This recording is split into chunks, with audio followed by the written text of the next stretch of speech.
தினமலர் நேயர்களுக்கு வணக்கம். உரைகள் நிகழ்ச்சிக்கு உங்கள் அனைவரையும் அன்போடு வரவேற்கிறோம்.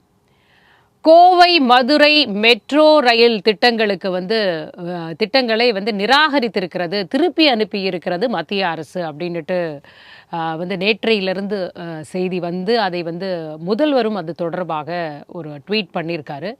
இது கூட்டாட்சி கருத்தியலுக்கே எதிராக இருக்கிறது. இரண்டாம் நிலை நகரங்களுக்கெல்லாம் பல்வேறு மாநிலங்கள், அதுவும் பிஜேபி ஆளக்கூட மாநிலங்கள் எல்லாம் ஒப்புதல் அளிச்சிருக்காங்க. ஆனால் இங்கே மக்கள் தொகையை காரணம் காட்டி இதை திருப்பி அனுப்பியிருக்கிறாங்க எங்களுடைய திட்ட அறிக்கையை அப்படின்னு சொல்லியிருக்கிறாரு. இதை நம்ம எப்படியா இருந்தாலும் ஏற்கனவே மெட்ரோ ரயில் திட்டத்திற்கு தடங்கல் ஏற்படுத்த, தாமதப்படுத்த எல்லா முயற்சியும் மேற்கொள்ளப்பட்டது. அதை நம்ம முறியடிச்சோம். அது மாதிரி இப்பவும் போராடி கோவை மதுரைக்கு மெட்ரோ ரயில் திட்டத்தை கொண்டு வருவோம் அப்படின்ற ஒரு அறிக்கையை வெளியிட்டிருக்கிறார் முதல்வர். உண்மையிலேயே இதுல ஏதாவது பாரபட்சம் இருக்கிறதா, மத்திய அரசு பாரபட்சம் காட்டி இருக்கிறதா, இல்ல வேற என்ன பிரச்சனை தான் இதற்கு பின்னணியில இருக்கு அப்படின்றத தான் இன்னைக்கு நம்ம பேச இருக்கோம்.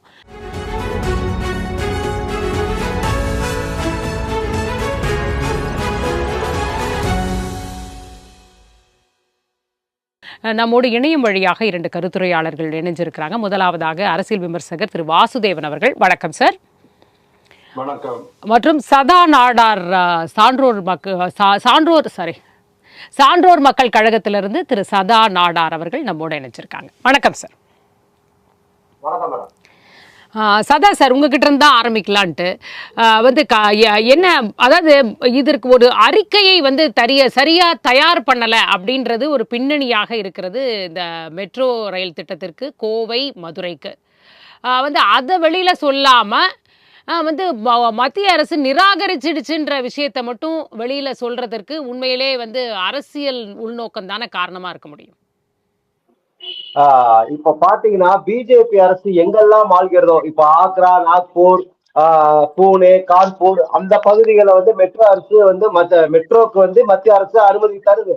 அதே சமயத்துல இன்னைக்கு கோவைக்கு 655 பக்கம் உங்களுக்கு அறிக்கை கொடுத்திருக்காங்க. மதுரையில இருந்தோ 936 பக்கம் அறிக்கை கொடுத்திருக்காங்க. 23 மெட்ரோ ரயில் இந்த இடத்துல அமைக்கப்படலாம்னு சொல்லி மதுரையிலையும், கோவையில 32 மெட்ரோ ரயில் நிலையங்கள் அமைக்க முடியும்.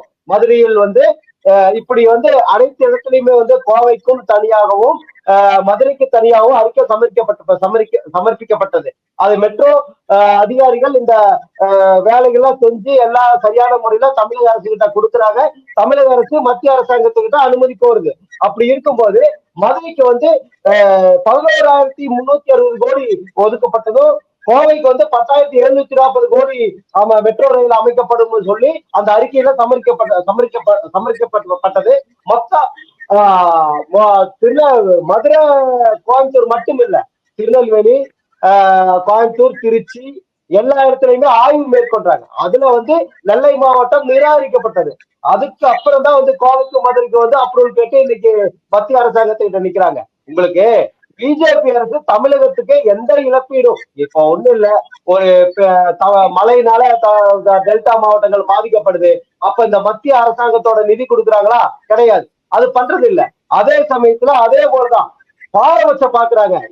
இதுல எந்த விதத்திலையும் அரசியல் நோக்கத்தோட என்னைக்கும் காலத்துக்கும் பிஜேபி அரசு தமிழகத்துல கால் ஊன முடியாதுங்கிறதுக்காக இந்த மாதிரி எதெல்லாம் நம்ம நிராகரிக்க முடியுமோ அதெல்லாம் நிராகரிக்கிறாங்க. அதுதான் உண்மை.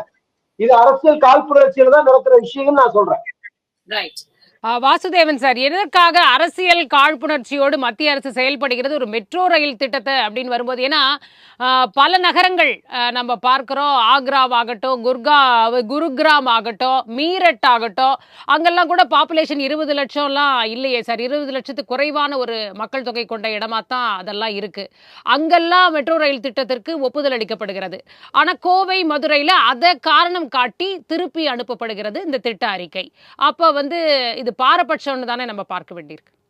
இல்ல, பாரபட்சமா நீங்க பார்க்க வேண்டாம். அதாவது நீங்க பாரபட்சம் சொல்லும்போது நீங்க பிளாங்கெட்டா ஒரு குறை சொல்ற மாதிரி இருக்கு. ஆனா உண்மை என்ன அப்படிங்கறத பார்க்கணும். அவங்க உண்மையை எடுத்து உரைக்கவில்லை அப்படிதான் நான் நினைக்கிறேன். அவங்க சொல்றாங்க இந்த 2011 சென்சஸ் படி 20 லட்சம், சார் சொன்ன மாதிரி 20 லட்சத்துக்கு மேல இருக்கணும் அப்படின்ட்டு. 20 லட்சம் பாப்புலேஷன் ஆல்ரெடி வந்துச்சு அப்படின்னு சொன்னாலே உங்களுக்கு வந்து மெட்ரோ கன்ஸ்ட்ரக்ஷன்லாம் ரொம்ப கஷ்டமா போயிடும். மெட்ராஸ்ல எவ்வளவு கஷ்டப்பட்டு இருக்கோங்கிறது நம்ம தெரியும். மெட்ரோ கட்டமைப்பு ஆகட்டும், இல்ல வேற ஏதாவது ஒரு அடிப்படை கட்டமைப்பு ஆகட்டும், பாப்புலேஷன் வளர்றதுக்கு முன்னாலே ஆரம்பிக்கணும். ஆனா இங்க பாலிடிக்ஸ் நான் பார்க்கவே இல்லை. நீங்க பாலிடிக்ஸ்ல இருந்து ஆரம்பிக்கிறீங்க, அதனால நான் வந்து பாலிடிக்ஸ் பேச வேண்டிய நிர்பந்தத்துக்கு தள்ளப்பட்டிருக்கேன். நான் வந்து டெக்னிக்கலா ப்ரொஃபஷனலா இதுல என்ன டிஃபெக்ட் அப்படிங்கிறத நான் சொல்ல வரேன். அதுக்கு நான் ஃபுல்லா ப்ரிப்பேர் பண்ணிருக்கேன். பாலிடிக்ஸுக்கும் நான் ப்ரிப்பேர் பண்ணிட்டு வந்திருக்கேன். ரைட். இப்போ மெட்ரோ, அதாவது இவங்க ஒரு ஆய்வறிக்கை நடத்திட்டாங்க, டிபிஆர் கொடுத்துட்டாங்க. அந்த சிஸ்ட்ரா அப்புறம் இன்னொரு கம்பெனி 2 பேரும் ஆர்வி 2 கம்பெனியும் கொடுத்துட்டாங்க. அப்படிங்கிறதுனாலயே நம்மளுக்கு வந்து ஒரு அது என்னது ஒரு உரிமை வந்துடுச்சுன்னு சொல்ல முடியாது. அவங்க ஆய்வறிக்கை கொடுத்துருக்குறாங்க. எப்படி ஒரு ஹைவே பண்ணும் போதோ இல்லைன்னா ஒரு மேம்பாலம் கட்டும் போதோ அதுக்கு முன்னால டிராபிக் சர்வே பண்ணுவாங்க இல்லையா? ஒரு மாசம் டிராபிக் சர்வே பண்ணிட்டு இவ்வளவு வெஹிக்கிள்ஸ் போகுது, இவ்வளவு வெஹிக்கிள்ஸ் வருது, கனரக வெஹிக்கிள் இது அது இப்படிலாம் சொல்லுவாங்க. அந்த மாதிரியான சர்வே தான் இது. ஆனா இதுக்கு உண்மையான காரணம் என்ன அப்படின்னு சொன்னா, நம்ம நாட்டை பொறுத்த வரைக்கும் மெட்ரோ ரயில் டிரான்ஸ்போர்ட் அப்படிங்கிறது வந்து ஒரு சேச்சுரேஷன் பாயிண்ட்டுக்கு வந்துட்டதா மாதிரி தான் நான் நினைக்கிறேன். 2017 அவங்க வந்து பாலிசியை மாத்துறாங்க. அதுக்கு முன்னால அர்பன் மெட்ரோ டிரான்ஸ்போர்ட் பாலிசின்னு ஒண்ணு இருந்தது மன்மோகன் சிங் பீரியட்ல. 2017 இவங்க மெட்ரோ பாலிசி அப்படின்ட்டு ஒண்ணு கொண்டு வராங்க. ஆனா இந்த மெட்ரோ பாலிசி வந்து மெட்ரோக்காக மட்டுமே இல்லை. நம்ம என்ன டிஸ்கஸ் பண்ணணும் அப்படின்னா, மெட்ரோ மட்டுமே டிஸ்கஸ் பண்ணிட்டு இருக்க கூடாது. நம்ம அர்பன் டிரான்ஸ்போர்ட் சிஸ்டம் அப்படிங்கிற அந்த ஒட்டுமொத்த இதையும் டிஸ்கஸ் பண்ணணும். அதை விட்டுட்டு நான் போட்டு மெட்ரோ மட்டுமே பார்த்துட்டு உட்காந்துருக்கோம். ஆக்சுவலி 3 பாயிண்ட்ல அவங்க வந்து ஒரு இந்த பாலிசி இருக்குது இல்லையா, இதுக்கு வந்து 3 பிரின்சிபிள்ஸ் இருக்கும், அடிப்படை கொள்கைகள் இருக்கும். ஒன்னு சஸ்டைனபிலிட்டி, அதாவது நீங்க வந்து பெர்மனண்டா இதை வந்து ரன் பண்ணி ஆகணும் அப்படிங்கிறது ஒண்ணு. 2வது எக்கனாமிக் ஃபீசிபிலிட்டி அப்படின்னு ஒண்ணு இருக்கு. எந்த ஒரு ப்ராஜெக்ட் நீங்க எடுத்துக்கிட்டீங்கன்னாலும் அதுல போடுற கேபிட்டல் மூலதனம் ஒரு 20-21 வருஷத்துல 25 வருஷத்துக்குள்ள உங்களுக்கு திருப்பி எடுக்க முடியுமா முடியாதா அப்படிங்கிறது ப்ராஜெக்ட் ரிப்போர்ட்ல சொல்றோம். அதுல இன்டர்னல் ரேட் ஆஃப் ரிட்டர்ன் அப்படின்னு ஒண்ணு உண்டு. இங்க பைனான்சியல் ரேட் ஆஃப் ரிட்டர்ன் வாங்க, இல்லைன்னா எக்கனாமிக் ரேட் ஆஃப் ரிட்டர்ன் சொல்லுவாங்க. அது முதல்ல எல்லாம் 8% தான் இருந்தது. நீங்க அதை கவனமா கேளுங்க. முதல்ல 8% தான் இருந்தது. எப்போ Delhi metro first phase second phase ஆரம்பிக்கும் போது. ஆனா இன்னைக்கு அது போராது அப்படிங்கிறதுனால, அதாவது ₹1 14 பைசா எங்களுக்கு வரணும், 8 பைசா வந்தா போறோம்னு சொன்னாங்க. ஆனா இப்போ ₹1 14 பைசா எங்களுக்கு ரிட்டர்ன் கிடைக்கணும் அப்படிங்கிற அளவுக்கு அவங்க உயர்த்திட்டாங்க. அதுக்கு என்ன காரணம் அப்படின்னு சொன்னா, இந்த கட்டமைப்புல மெட்ரோ கட்டமைப்புல ஒரு மிகப்பெரிய காஸ்ட் எஃபெக்டிவ் ப்ராப்ளம் இருக்கு.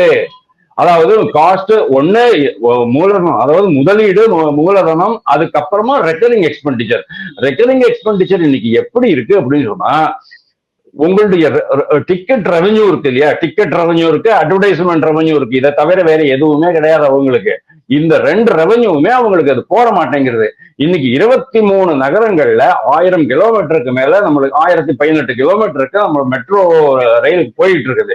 ஆனா 23 மெட்ரோலையும் 3 மெட்ரோ தான் ஆபரேட்டிங் ப்ராஃபிட்டுக்கு வந்திருக்கு. அதுவும் சொல்றேன், ஆபரேட்டிங் ப்ராஃபிட், நெட் ப்ராஃபிட் கிடையாது. ஆபரேட்டிங் ப்ராஃபிட்டுக்கு அப்புறமா உங்களுடைய ஆபரேஷனல் எக்ஸ்பென்சஸ் எல்லாம் நீக்கிட்டீங்கன்னு சொன்னா திருப்பி அதுவும் உதவும். எதெல்லாம்?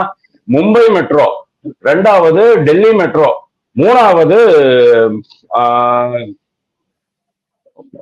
வேற ஏதோ ஒரு மெட்ரோ. ஓகே, இந்த 3 மெட்ரோ தான், sorry Mumbai metro, Bengaluru metro, Delhi metro, இந்த 3 மெட்ரோ தான் வந்து ப்ராஃபிட்டபிலிட்டியில இருக்கு. பாக்கி எல்லாமே பயங்கரமான லாஸ்ல போயிட்டு இருக்கு. இப்போ எவ்வளவு நாள் தான் நீங்க இதை சஸ்டெயின் பண்ண முடியும்? மத்திய அரசு வந்து 38,000 கோடி ரூபாய் வருஷத்துக்கு ஒதுக்குது. இதை தவிரவும் இது வந்து இனிஷியல் எக்ஸ்பெண்டிச்சருக்காக தான். அதாவது அந்த இது சொல்லுவாங்க இல்லையா, நம்ம தமிழ்நாடுல சென்னை மெட்ரோல கூட 7,500 கோடி ரூபாய் முதல்ல இவங்க இன்வெஸ்ட்மெண்ட் பண்ணணும். அதாவது அட்வான்ஸ் மணி போடணும், அதுக்கப்புறமா சென்ட்ரல் கவர்மெண்ட் கிராண்ட் கொடுக்கணும், அதுக்கப்புறமா ஃபாரின் லோன்ஸ். அப்போ இந்த மாதிரி ஃபாரின் லோன்ஸ் நம்ம வந்து கரெக்ட் டயத்துக்கு ரிட்டர்ன் பண்ணணுமா வேண்டாமா? இது மாதிரி எவ்வளவு ஃபாரின் லோனை நம்ம வாங்கி வச்சிருக்கோம். ஆனா இதுல வந்து தேவைப்பட்ட வருமானம் இல்லை அப்படிங்கறதுனாலதான் இதை வந்து இது பண்ணிக்கிறாங்க. இதுல சிஏஜி ரிப்போர்ட் வேற ஒண்ணு கொடுத்துருக்கு. இது நிறைய பேருக்கு இது தெரியவே தெரியாது இந்த விஷயம். சிஏஜி ரிப்போர்ட் வந்து ஒரு 3 வருஷம் முன்னால டெல்லி மெட்ரோ 2 பண்ணும்போது ஒரு அறிக்கையில சொன்னாங்க, இந்த மாதிரி அந்த IRR ரிட்டர்ன் சொன்னேன் இல்லையா, இன்டர்னல் ரேட் ஆஃப் ரிட்டர்ன், அந்த ரேட் ஆஃப் ரிட்டர்னை வந்து ஆர்டிபிஷியலி இன்க்ரீஸ் பண்ணிட்டு அதை வச்சுக்கிட்டு நீங்க வந்து இதை வாங்கிருக்கீங்க, அதாவது இந்த ப்ராஜெக்ட்டுக்கு அப்ரூவல் வாங்கிருக்கீங்க அப்படிங்கிற மாதிரி ஒரு இது இருந்து ஐ திங்க் 2 ஆபீசர்ஸ் வந்து டிஸ்மிஸ் பண்ணாங்க அப்படின்னு நான் கேள்விப்பட்டேன். அது எவ்வளவு உண்மைங்கிறது எனக்கு தெரியல. அது போட்டோம். ரெண்டாவது என்ன அப்படின்னா, வாசுதேவன் சார், இந்த இடத்துல நீங்க feasibility பத்தி எல்லாம் பேசுறீங்க, கரெக்ட். வந்து அதுக்கப்புறம் லாபம் வருதா இல்லையா, சேச்சுரேஷனா, அதெல்லாம் இல்ல. இவ்வளவு நகரங்களுக்கு கொடுத்தாச்சு ஆல்ரெடி. இப்போ இந்த நகரங்களுக்கு தேவைன்னு இப்ப தமிழ்நாடு வந்து ரெடி பண்ணி இதுக்கான ஒரு விரிவான திட்ட அறிக்கை, இதை தாண்டி ஒரு மொபிலிட்டி ரிப்போர்ட், இதெல்லாம் காம்ப்ரஹென்சிவ் மொபிலிட்டி ரிப்போர்ட் எல்லாம் சப்மிட் பண்ணி இருக்காங்க. அப்ப இந்த நகரங்களுக்கு வந்து இத அப்ரூவல் பண்ணும்போது மட்டும் இதெல்லாம் யோசிக்க வேண்டியதுதான். உங்களுடைய அந்த கேள்விக்கு அந்த கேள்விக்கான ஆன்சர் தான் நான் இப்ப சொல்ல வந்தேன். அதாவது டிபிஆர் கொடுத்துட்டீங்க அப்படிங்கறதுனாலே உங்களுக்கு வந்து அப்ரூவல் வந்துடும் அப்படின்னு நம்ம எண்ண முடியாது. ஒண்ணு. ரெண்டாவது வந்து அந்த டிபிஆர்ல அவங்க வந்து ஒரு ப்ரொஜெக்ஷன்ஸ் போடுவாங்க இல்லையா, ஒரு டிராபிக் ப்ரொஜெக்ஷன் இருக்கும். 2030 வரைக்கும் இவ்வளவு, 2035, 2040 இந்த மாதிரி ஒரு காலகட்டத்துல டிராபிக் போடுவாங்க. ஆனா உண்மையை சொல்றேன், கல்கட்டா மெட்ரோல கூட, கல்கட்டா மெட்ரோல வந்து ஓல்டஸ்ட் மெட்ரோ 1984 ஆரம்பிச்சது. முதல்ல இந்த டாலிகஞ்சில இருந்து டம்டம் வரைக்கும் போட்டிருந்தாங்க. அது ரொம்ப ப்ராஃபிட்டபிள். அதுக்கப்புறமா எக்ஸ்டெண்ட் பண்ண போது கூட அவங்க எக்ஸ்பெக்ட் பண்ணின அந்த ரைடர்ஷிப் கிடையாது அப்படிங்கிற. உலகத்திலேயே மேடம் ஷாங்காய் 3 இடம், அதாவது நியூயார்க்கு, சீனால 3 இடம், இந்த 4 இடத்துல மட்டும்தான் வந்து ரைடர்ஷிப் வந்து 2 கோடிக்கு மேல இருக்கு. இந்தியாவை பொறுத்த வரைக்கும் மேக்சிமம் எது தெரியுமோ, டெல்லியில மட்டும்தான். அதுவும் எவ்வளவு, 56 லட்சம். அதாவது அங்க இருக்கிற நெட்வொர்க் வேற, இங்க இருக்கிற நெட்வொர்க் வேற. ஆக்சுவலி ஸ்பீக்கிங் டெல்லி மெட்ரோ தான் 325 கிலோமீட்டருக்கு இப்ப போட்டுக்கிட்டு இருக்கிறாங்க. கிட்டத்தட்ட 160 கிலோமீட்டர் ரன்னிங்ல இருக்குது. ஆனா 56 தான் ரைடர்ஷிப்.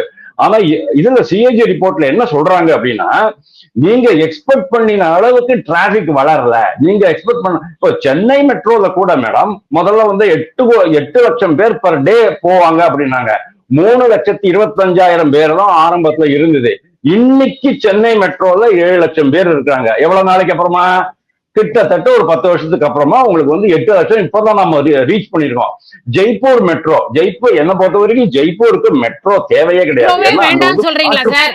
இல்ல மெட்ரோவே இனிமே வேண்டாம்னு சொல்றீங்களா? மெட்ரோ ரயில் திட்டமே வேண்டாம். ஆக்சுவலி அதான் நான் சொல்ல வரேன். இன்னைக்கு மேலும் நீங்க மெட்ரோ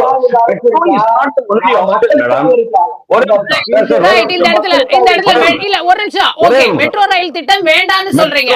சதா sir, is not the only option. Metro is not the only option. You have to look for other alternatives. Right. Okay. சதா சார், அதாவது அந்த அளவிற்கு இருங்க, அந்த அளவிற்கு நிஜமாவே அவர் சொல்ற மாதிரி ஒரு ப்ராஜெக்ட பத்தி யோசிக்கும் போது அதற்கான செலவு, அதுல இருந்து வரக்கூடிய வருமானம் எல்லாத்தையும் யோசிச்சுதான் மத்திய அரசும் காசு கொடுக்க முடியும், மாநில அரசும் அதுல வந்து காசு போட முடியும், கடனும் வாங்க முடியும்.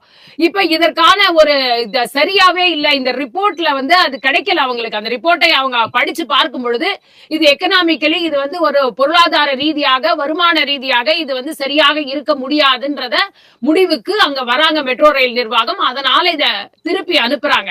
இப்ப இதை சரி செஞ்சு இதற்கான விஷயத்தை என்ன அவங்க சொல்றாங்களோ அந்த விளக்கங்களை கொடுத்து சரி செய்து திருப்பி அனுப்புனா ஒருவேளை இதை வந்து ஒப்புதல் கிடைக்கக்கூடிய வாய்ப்பும் இதுல இருக்கா இல்லையா? அந்த ஆப்ஷன்லாம் சொல்லாம எடுத்த எடுப்பிலேயே அவங்க நிராகரிச்சிட்டாங்க, தரமாட்டேங்கிறாங்க, கூட்டாட்சி கருத்தியலுக்கு எதிராக இருக்கு. இதெல்லாம் எதுக்கு இதுக்குள்ள வருது? இது மெட்ரோ ரயில் சம்பந்தப்பட்ட விஷயம். இது அவங்க அப்படிதான் அணுகி இருப்பாங்க. அது சம்பந்தப்பட்டவங்க அதை ஆலோசிக்கும் போது இல்ல சென்ட்ரல் கவர்மெண்ட் திடீர்னு எங்க கொண்டு வந்து நீங்க நுழைக்கிறீங்க? இதுல எதனால மத்திய அரசு வேண்டாம், கோவை மதுரைனா கொடுக்காதன்னு சொல்லிருக்காங்களா? மேடம், இப்போ ஒரே ஒரு விஷயம் என்னன்னா, தமிழகத்திலயோ இந்த பகுதியில் நீங்க எங்கெல்லாம் பிஜேபி அரசு இல்லாம இருக்கோ அங்கெல்லாம் வந்து பாரபட்சம் பார்த்துதான் இந்த பிஜேபி அரசு, மத்திய அரசு பண்ணிட்டு இருக்காங்க. நீங்க அப்படி பாத்தீங்கன்னா 20 லட்சத்துக்கும் குறைவான மக்கள் உள்ளவங்க தான் போபால்லையும் பாட்னாலையும். அங்க மட்டும் எப்படி ஒப்புதல் கொடுத்தாங்க சொல்லுங்க. இப்போ 2011 மக்கள் தொகை கணக்கெடுப்பு எடுத்ததா அதை வச்சு பேசும் பொழுது, இப்ப 2025ங்க எத்தனை அத ப்ரொஜெக்ட் பண்ணி தானே நீங்க கொடுத்திருக்கணும். நீங்க கொடுக்கும் பொழுது 2025 ப்ரொஜெக்ட் பண்ணி இவ்வளவு பாப்புலேஷன் இப்ப இருக்கு, இது 2011லயே இவ்வளவு இருந்திருக்குன்ற அந்த டீடைல்ஸ் தானே எடுத்து கொடுத்திருக்கணும். அதாவது பிரைமரி கண்டிஷனே தெரியாம ஒரு விரிவான திட்ட அறிக்கை கொடுக்கறாங்களா? ஒரு ப்ராஜெக்ட்டுக்கான எலிஜிபிலிட்டியே தெரியாம அதுக்கு அப்ளை பண்றோமா? தமிழகத்துக்கு வந்து குடுக்குற ஐடியாவே இல்லை. இன்னைக்கு மோடி வந்து கோயம்புத்தூர் வந்திருக்காரு, எத்தனையோ பக்கம் கருப்பு கொடி ஏந்தி போராடுறா. இதெல்லாம் வச்சுட்டு இந்த மத்திய அரசு எப்படி கொடுக்கும்? உங்களுக்கு தமிழகத்துக்குள்ள மோடி வந்தாவே இன்னைக்கு கோயம்புத்தூர் வந்ததுக்கு ஏர்போர்ட்ல என்ன பண்றான்? கருப்பு பலூன் பறக்க விடுறான், கருப்பு கொடி ஏந்துறான், சாலை மறியல் பண்றான். இப்படி எல்லா இடத்துலயும் வந்து தமிழகத்துல எதிர்ப்பு கிளம்புது. அதே மாதிரி பீகார்ல பேசும்போது தமிழர்களை திருடர்கள்ங்கிறாரு மோடி. இல்ல, நானும் அதுதான் கேக்குறேன். கோவையில இன்னைக்கு அவர் வராருன்றதுக்காக இத ஒரு பெரிய இஷ்யூவா அங்க ஆக்கணும். கோவையில விவசாயிகளை சந்திக்க வராரு, அப்ப அது அவருக்கு ஒரு மைலேஜ் வந்துரும். அந்த நேரத்துல இத வந்து ஒரு இஷ்யூ ஆக்கணும்ன்ற முயற்சியில இன்னைக்கு வந்து திமுக அரசு ஈடுபட்டிருக்கா? அப்படி இல்ல மேடம். தமிழகத்துக்கு தேவையானது எதுவுமே மத்திய அரசாங்கத்துல இருந்து வர்றது கிடையாது. எங்களுக்கான நிதியோ தமிழகத்துக்கு தேவையான நிதிகளும் கொடுக்கறது கிடையாது. விவசாயத்துல டெல்டா மாவட்டத்துல பாதிக்கப்படும் பொழுது அப்ப எங்க போனார் இந்த மோடி? மத்திய அரசு கிட்ட நிதி கேட்டாங்களே, அப்ப கொடுக்கலையே. அப்படி இருக்கும் பொழுது இங்க தமிழகத்துக்கு வந்து இங்க அரசியல் பண்ணணும். இங்க நம்ம தமிழகத்துல எப்படியாவது பிஜேபி அதிமுக மூலியமா காணணுங்கிறதுக்காகத்தான் இன்னைக்கு மோடி வர்றாரு ஒழிய இந்த தமிழகத்துக்கு ஒரு பிரச்சனை வரும்போது வர்றது இல்லையே. பீகார்ல தேர்தல் பிரச்சாரத்தின் போது என்ன பேசுறாரு, குஜராத்ல என்ன பேசுறாரு தமிழர்களை பத்தி? உங்களுக்கு இந்த இடத்த தமிழர்களை பத்தி பேசல அவர். அதுவே அது திருச்சிதான் இங்க சொல்லப்பட்டிருக்கு. அவர் தமிழர்களை பத்தி பேசல. திமுக எப்படி நடத்துகிறது, திமுக அமைச்சர்கள்லாம் என்ன பேசினாங்கன்றதான் வந்து மோடி அவர்கள் பேசினாரு. அத கன்வீனியன்ட்டா திருச்சிதான் வந்து சொல்லப்பட்டிருக்கு. சரி, இப்ப இல்ல சதா சார் ஒரு இங்க பாருங்க, ஒரு ஏற்கனவே வந்து 2ஆம் கட்ட மெட்ரோ ரயில் திட்டம் சென்னைக்கு வந்து வரும்போதே நிதி வரலன்னு சொன்னீங்க. அப்புறமா அந்த நிதியை கொடுத்தது யார்? அப்ப நிதியை கொடுத்தது யார்? எப்படி மேடம் உங்களுக்கு இப்ப மத்திய அரசாங்கம் இல்ல நீங்க போராடினாலும் கொடுக்க மாட்டோம் முடிவு பண்ணிட்டா கொடுக்க போறது இல்ல சார். இல்லையா ஈடி விடுவ அது ஏதாவது ஈடி எல்லாத்துக்கும் அரசியல்ல இந்த ஊழல் வழக்கு தொடுப்பதோ பொய்யான வழக்குகளை தொடுப்பதோ மிரட்டி பாக்குறது, அடிப்படையில உங்களுக்கு ஈடி அனுப்புறது. இந்த இடத்துல நம்ம வாசுதேவன் அவர்கள்ட்ட கேட்கலாம். இந்த இடத்துல வாசுதேவன் அவர்கள்ட்ட கேட்கிறான், போராடினால்தான் கிடைக்குதா? ஏன்னா 2017 இருந்து கேட்டுட்டு இருக்காங்க. ஆனா 2024 தான் சென்னை மெட்ரோ செகண்ட் கட்டத்துக்கு 2ஆம் கட்டத்துக்கு வந்து சென்ட்ரலுக்குள்ளேயே அந்த ப்ராஜெக்ட கொண்டாந்து சென்ட்ரல் ஸ்டேட் ப்ராஜெக்டே கொண்டாந்து அப்ப தராங்க. அப்ப ஏன் போராடினாதான் கிடைக்குமா? அதான் நான் சொல்றேன், போராடவே இல்லை மேடம். மெட்ராஸ் கவர்மெண்ட், அதாவது டிஎம்கே விடியல் கவர்மெண்ட், எம்கே ஸ்டாலினுடைய தலைமையில அதுக்கு போராடவே இல்லை. உண்மை அது கிடையாது. முதல்வர் வந்து பச்சையா பொய் சொல்றாரு. அதாவது அவங்களுடைய 7500 ரூபாய் போட்டாங்க, அவங்களுடைய 5300 ரூபாய் எவ்வளவு கொடுத்துட்டாங்க. 12000 ரூபாய்க்கான பணிகள் நடந்துகிட்டு இருக்குது. ஒருவேளை அவரு டெல்லிக்கு எங்கேயும் போகும்போது பத்திரிகையாளர்கள் கேட்கறாங்க, இந்த சென்னை மெட்ரோ திட்டத்துக்கு என்ன பண்ண போறீங்கன்ட்டு. சென்னை இதை மத்திய அரசு கொடுக்கவில்லை அப்படின்னு சொன்னா, நாங்களே மற்ற திட்டங்கள் மாதிரி எங்களுடைய சொந்த நிதியிலேருந்து போட்டுருவோம் வீராப்பா போனாரு. அங்க போனதுக்கு அப்புறமா சாஷ்டாங்கமா நமஸ்காரம் பண்ணி அதுக்கப்புறமா அண்ணாமலை சொன்னதுக்கு அப்புறமா அவங்க கையில எடுத்தாங்க. உண்மையான உண்மையான காரணம் என்ன தெரியுமா? இவங்களுக்கு கேட்காது.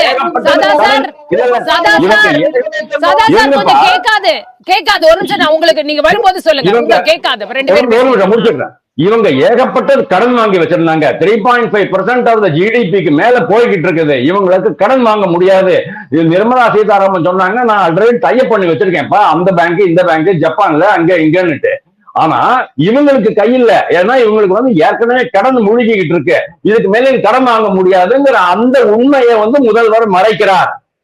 ஏன் மறைக்கிறார் அப்படின்னா, நம்ம ஏற்கனவே கடன் வாங்கிட்டு இருக்கோம். ஏன்னா 5 வருஷத்துல 4 வருஷத்துல 5 லட்சம் கோடி ரூபாய் கடன் வாங்கிட்டீங்க. அது மேல இருங்க வாசுதேவன் சார்,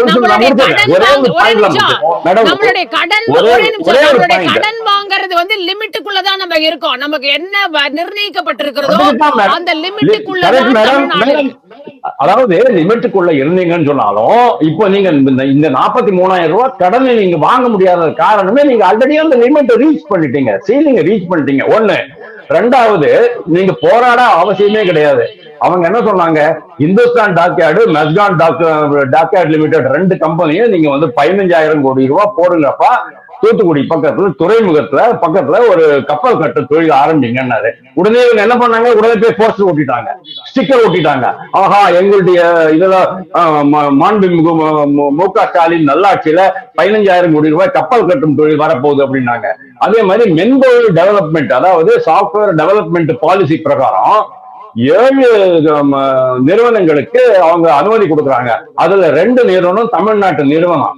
உடனே இவங்க ஒட்டிட்டாங்க, போஸ்டர் ஒட்டிட்டாங்க. ஆஹா, எங்களால தான் பண்ணி ஒரு வேலை, அதாவது டிஎம்கே கவர்மெண்ட்ல ஏதாச்சும் ஒரு வேலை இங்க பண்றாங்களா? கிடையவே கிடையாது. அந்த சூழ்நிலையை மாத்திருக்காங்களா? சட்டம் ஒழுங்கு சரி பண்ணிருக்காங்களா? கிடையாது.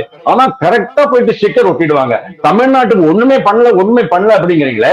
எவ்வளவு விவசாயிகளுக்கு இன்னைக்கு வந்து 54 லட்சம் விவசாயிகளுக்கு வந்து மாசம் அதாவது 3 மாசத்துக்கு ஒரு 2,000 ரூபாய் கிடைக்குது. உர மானியம் கிடைக்கிறது, அவங்களுக்கு தேவையான கிராப் லோன் கிடைக்கிறது. அதே மாதிரி சாலை விரிவாக்கம், 27 ரயில்வே ஸ்டேஷன்கள் அவங்க புதுப்பிக்கிறாங்க.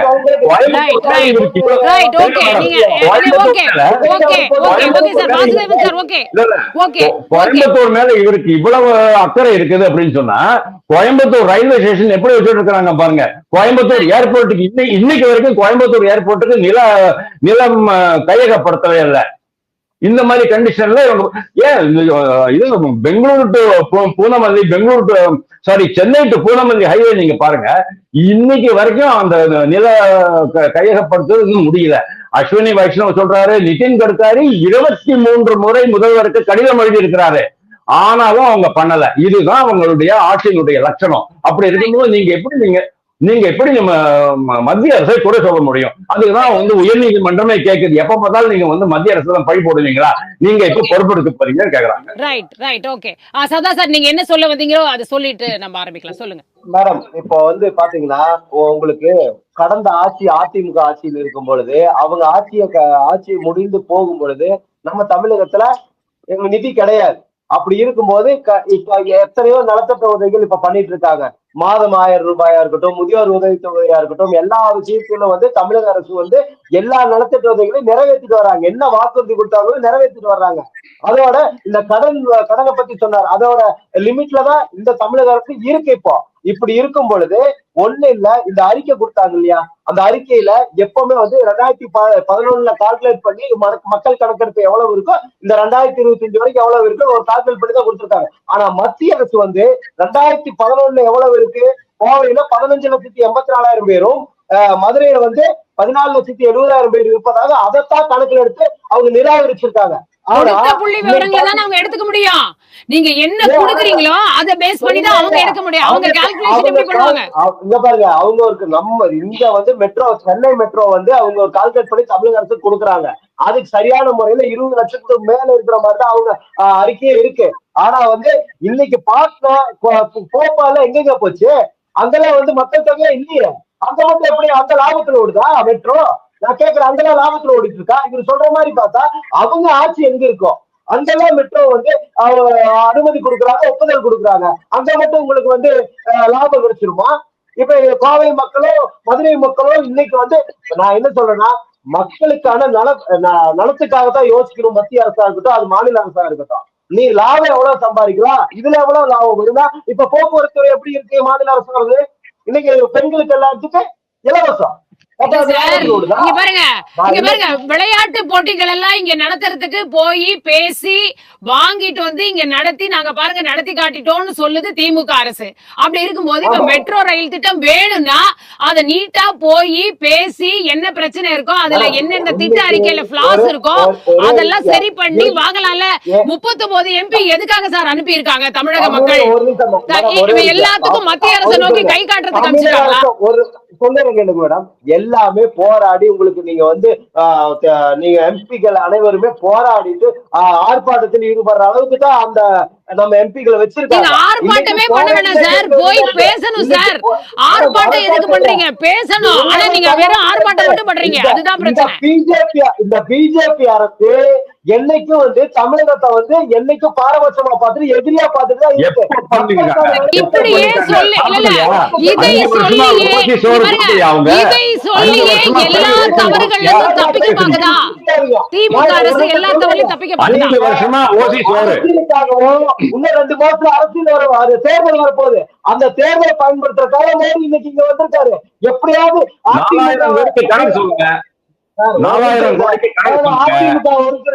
அதிமுக அரசுல ஒண்ணு கஜானா காலி சார். அதிமுக ஆட்சியில எல்லாமே காலி பண்ணிட்டு கடன் பண்ணிட்டு போயிட்டாங்க.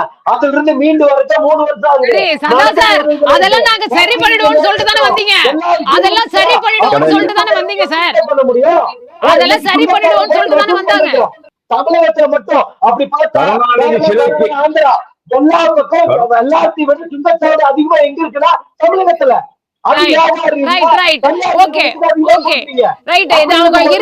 இறுதிக்கட்ட பார்வை எடுத்துக்கிறேன். எனக்கு டைம் இல்ல சதா சார், டைம் இல்ல எனக்கு, ப்ளீஸ் டைம் இல்ல சதா சார். வந்து பாரபட்சம்ங்கிறதுல நீங்க உறுதியா நிக்கிறீங்க, அதனால ஓகே, அதை இறுதிக்கட்ட கருத்தா எடுத்துக்கிறீங்க. ஓகே சார், இது வாசுதேவன் சார் தொடர்ந்து okay okay sir okay Vasudevan sir, தொடர்ந்து இந்த குற்றச்சாட்டு வந்து தமிழக அரசால தொடர்ந்து மத்திய அரசின் மீது தொடர்ந்து வைக்கப்படுகிறது. எங்களுக்கு வந்து பாரபட்சம் காட்டுறாங்க, நிதி பகிர்வு தொடங்கி திட்டங்கள் ஒப்புதல் தொடங்கின்னு எல்லாமே வருது. அப்ப இதற்கு ஒரு தீர்வே வந்து காணாமல், கண்டும் காணாமல் இத விடுதாங்களா மத்திய அரசு? இல்ல கண்ணும் காணாம இல்ல. அதாவது எப்ப பார்த்தாலும் மூக்க சில்லிக்கிட்டு அழுதுகிட்டு இருக்கிற குழந்தைக்கு வந்து யாரும் சமாதானப்படுத்த முடியாது. எப்ப பார்த்தாலும் நீங்க மூக்க சில்லிக்கிட்டு அழுதுகிட்டே இருக்கீங்க. 4000 கோடி ரூபாய் இருங்க இன்னைக்கு வரைக்கும் நிதி பங்கீட பொறுத்த வரைக்கும் 8 அணா கூட வந்து அவங்க வந்து பிடிச்சு வைக்கல, எல்லாத்தையும் கொடுத்தாச்சு. 1035 கோடி ரூபாய் ஐசிடி லேப் கிரியேட் பண்றதுக்காக கொடுத்தாங்க பள்ளிகளுக்கு. அதுக்கு கணக்கு கிடையாது. ஏகப்பட்ட சொல்ல முடியும். கருணாநிதிக்கு ஊரா சிலையை வச்சு வழிபடுறதுக்கு மட்டும் இவங்கள்ட்ட பணம் இருக்குது. உச்ச நீதிமன்றத்துல தேவையில்லாம மாநிலத்திற்குரிய உரிமையை கேக்குறாங்க சார், மாநிலத்திற்குரிய உரிமையை கேக்குறாங்க. கூட்டாட்சின்றதுனால மத்திய அரசை பார்த்து கேக்குறாங்க, எங்களுக்கு கொடுங்க தத்துவம். இதுல கூட்டாட்சி தத்துவமே கிடையாது மேடம். மெட்ரோ ப்ராஜெக்ட் அப்படிங்கறத வந்து வயபிலிட்டி பார்த்ததுக்கு அப்புறம் தான், எக்கனாமிக் ஃபீசிபிலிட்டி பார்த்ததுக்கு அப்புறம் தான் பண்ண முடியும். ஏன் இவங்க வந்து ஏதாவது இப்ப இவங்க வந்து சங்குமாகட்டும், இல்ல இவங்களுடைய 1008 தொழில்கள் இருக்கட்டும், சாராய ஆலைகள் இருக்கட்டும், லாஸ் வரல, ஆனா மக்களுக்கு ஃப்ரீயா கொடுக்கணும் சரக்கு அப்படின்ட்டு அவங்க பண்ணுவாங்களா? எல்லா இடத்துலயுமே அவங்க லாபம் தான் பார்ப்பாங்க. துப்புரவு பணியாளர்கள், துப்புரவு பணிகளை எதுக்கு பிரைவேடைஸ் பண்ணி நீங்க சொல்லுங்க பார்க்கட்டும். துப்புரவு பணியாளர்கள் இன்னைக்கு வந்து தெருவுக்கு வந்தாயிடுச்சு, ஆசிரியர்கள் தெருவுக்கு வந்தாயிடுச்சு, செவிலியர்கள் தெருவுக்கு வந்தாயிடுச்சு. அவங்களுக்கு எல்லாம் வந்து ஆனா உங்களுக்கு வந்து இருங்க உச்ச நீதிமன்றத்துக்கு போறீங்கல்ல, கூட்டாட்சி தத்துவம் அப்படின்னா கூட்டாட்சி தத்துவத்திற்கு எதிரானதுன்னு சொன்னா உடனே அங்க போங்க. ஏன்னா நீதித்துறை உங்க கையில இருக்கு. நீதித்துறையில இன்ஃபுளுவன்சியலா 2 பெரிய வழக்கறிஞர்கள் இருக்கிறாங்க. அந்த வழக்கறிஞர்கள் 25 லட்சம் 30 லட்சம் ஒரு நாளைக்கு வாங்குறாங்க. இதுக்கெல்லாம் பணம் இருக்குது. டாஸ்மாக்கு எதிரான வழக்கு போடுறதுக்கு, வாய்தா வாங்கி வழக்கு போடுறதுக்கு பணம் இருக்குது. ஆம்ஸ்ட்ராங் வழக்குலயோ இல்லைன்னா கரூர் வழக்குலயோ உங்களுக்கு சிபிஐ வரக்கூடாதுன்னு போறதுக்கு பணம் இருக்குது. எல்லாத்துக்கும் அவங்கள்ட்ட பணம் இருக்குது. ஆனா இதுக்கு மட்டும் பணம் கிடையாது. ஏன்னா துப்புரவு உடனே சம்பளம் கிடையாது, நீங்க போங்க. ஒரு நிமிஷம் தான் இருக்கு எனக்கு. என்ன தீர்வு இதுக்குன்னு சொல்லுங்க. இப்ப இதுக்கு என்ன தீர்வு? இந்த பிரச்சனை இப்ப கிளம்பிடுச்சு, இப்ப இதுக்கு என்ன தீர்வு? விஜய் வந்து உங்க கால்ல அதான் சார் உங்களுடைய நேரம் சார், உங்களுக்கு கொடுக்கப்பட்ட வாய்ப்பு முடிஞ்சிருச்சு. நான் முடிச்சிருவேன் சார், ப்ளீஸ் சார், ப்ளீஸ் சதா சார் ப்ளீஸ். இல்ல சார், ஓகே, இத வேண்டாம், இதெல்லாம் பேச வேண்டாம் சார். இல்ல சம்பந்தம் இல்ல, அதெல்லாம் பேச வேண்டாம். விஜய் மேட்டர் கிடையாது. இல்ல விஜய்க்கெல்லாம் போகாதீங்க சார், டைம் இல்ல. இருங்க மத்திய அரசை பொறுத்த வரைக்கும் நான் ரொம்ப கிளியரா ஒன்று சொல்லிடுறேன். தமிழ்நாட்டுல அடுத்த வருஷம் அவங்க ஜெயிக்கணும்னு ஆசைப்படுறாங்க. அப்படி இருக்கும்போது இந்த மாதிரி ஒரு பூகம்பத்தை கிளப்பி பூதத்தை கிளப்பி அவங்க விட்டுருக்க மாட்டாங்க. இதுக்கு பின்னால பல்வேறு காரணங்கள் இருக்கு. நீங்க உங்களுக்கு அதெல்லாம் சொன்னா புரியாது. இவங்க வந்து வழக்கம் போல மத்திய அரசு குறை சொல்லிக்கிட்டு இருப்பாங்க, அவ்வளவுதான். ஆனா இதுல வந்து எந்த விதமான பாலிடிக்ஸும் கிடையாது.